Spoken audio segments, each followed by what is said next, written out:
Assalamualaikum warahmatullahi wabarakatuh. Kami dari kelompok 1 akan menjelaskan materi mengenai hakikat pembelajaran akidah akhlak dan prinsip-prinsip pembelajaran akidah akhlak. Oke, langsung saja. Hakikat belajar adalah suatu aktivitas yang mengharapkan perubahan tingkah laku dari individu yang belajar. Adapun pembelajaran adalah proses interaksi antara peserta didik dengan lingkungannya sehingga terjadi perubahan perilaku yang lebih baik. Pembelajaran merupakan proses pengembangan kreativitas berpikir yang dapat meningkatkan kemampuan berpikir. Pembelajaran memungkinkan seorang anak manusia berubah dari tidak mampu menjadi mampu atau dari tidak berdaya menjadi sumber daya.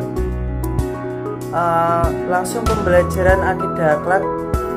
Pembelajaran akidah akhlak adalah proses perubahan, baik perubahan tingkah laku maupun pengetahuan dengan melalui interaksi antara guru dan peserta didik di dalam kelas yang di dalamnya terdapat materi akidah akhlak.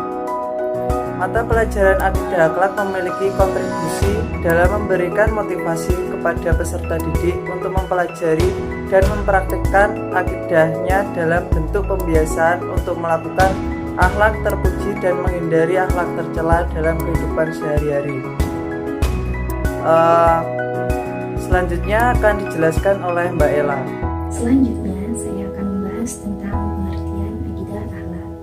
Akidah akhlak merupakan dua pembahasan yang berbeda, namun keduanya satu kesatuan dan saling berkaitan, di mana akidah ini membahas tentang keyakinan dan akhlak membahas tentang perbuatan. Secara bahasa, akidah sendiri berasal dari kata aqada yaqidu aqdan yang artinya perjanjian atau ikatan. Sedangkan secara istilah, akidah berarti kepercayaan atau keyakinan hati seorang muslim yang bersumber dari agama Islam dan wajib dipegang oleh setiap muslim sebagai sumber keyakinan yang mengikat. Di mana 6 kepercayaan ini mencakup 6 unsur yang biasa kita sebut sebagai rukun iman. Nah, semua sudah tahu kan ya, rukun iman itu yang ada 6. Dari pembahasan akidah tersebut, jadi dapat kita simpulkan bahwa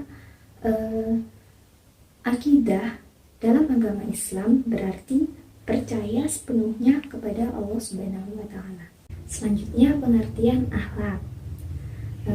Akhlak sendiri merupakan wujud realisasi dari akidah seseorang. Secara bahasa, akhlak berasal dari kata khuluq yang artinya budi pekerti, tingkah laku atau perangai seseorang. Pada hakikatnya, akhlak ini merupakan kepribadian seseorang, di mana kepribadian itu kan ada yang baik dan ada yang buruk. Dalam Islam, kepribadian baik biasa disebut dengan akhlak mahmudah dan yang buruk disebut dengan akhlak mazmumah. Hakikat akhlak sendiri menurut Imam Al-Ghazali itu harus memenuhi 2 syarat. Yang pertama, perbuatan tersebut harus konstan dilakukan. Jadi dilakukan secara kontinu terus-menerus sehingga perbuatan ini menjadi kebiasaan. Yang kedua, perbuatan tersebut tumbuh dengan mudah. Jadi perbuatan itu tidak ditekan atau dipaksakan oleh seseorang. Jadi seperti itu akhlak, perbuatan yang kita lakukan secara spontan tanpa pikir panjang. Jadi dapat disimpulkan bahwa akhlak adalah sifat dasar manusia yang tertanam dalam dirinya. Yang selanjutnya akan disampaikan oleh Mbak Nurus. Silahkan Mbak. Baik, selanjutnya saya akan menjelaskan kepada kalian apa saja ruang lingkup dari pembelajaran akidah akhlak. Nah, yang pertama adalah hubungan horizontal antara manusia dengan penciptanya, yaitu Allah, atau yang biasa disebut dengan hablum minallah, yang mencakup segi akidah, di mana meliputi keimanan kepada Allah, keimanan kepada malaikat Allah, keimanan kepada kitab-kitab Allah, keimanan kepada rasul-rasul Allah, keimanan kepada hari akhir, dan keimanan kepada khoda dan juga khoda.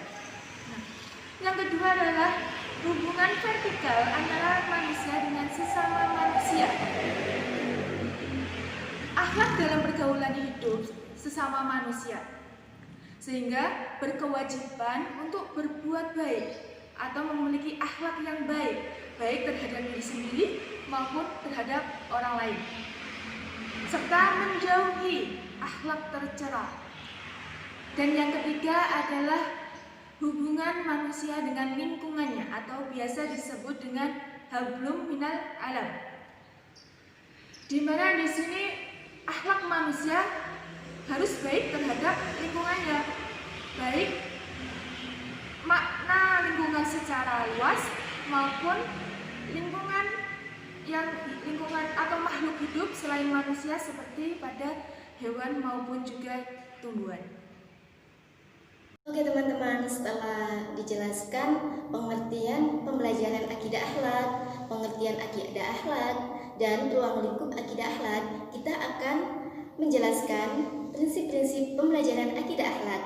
Sesuai dengan penjelasan teman-teman saya sebelumnya, bahwa akidah akhlak merupakan salah satu bagian dari mata pelajaran pendidikan agama Islam. Prinsip-prinsip akidah akhlak yang menurut Rasulullah yaitu pertama adalah motivasi. Segala ucapan Rasulullah mempunyai kekuatan yang menjadi pendorong kegiatan individu untuk melakukan suatu kegiatan dalam mencapai tujuan. Jadi sebagai pendidik kita harus memotivasi kepada peserta didik kita. Yang kedua adalah fokus. Ucapannya ringkas dan langsung pada inti pembicaraan, sehingga tidak bertele-tele dan sangat mudah dipahami oleh peserta didik.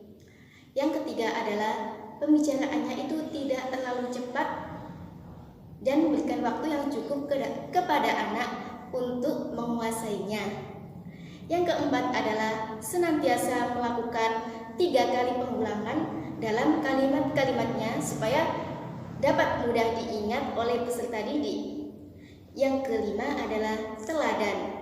Serasi antara ucapan dan perbuatan yang dilandasi dengan niat yang tulus karena Allah. Jadi sebagai pendidik kita harus menjadi suri tauladan yang baik kepada anak didik kita. Sekian video presentasi pembelajaran akidah akhlak dari kami. Kurang lebihnya mohon maaf. Wassalamualaikum warahmatullahi wabarakatuh.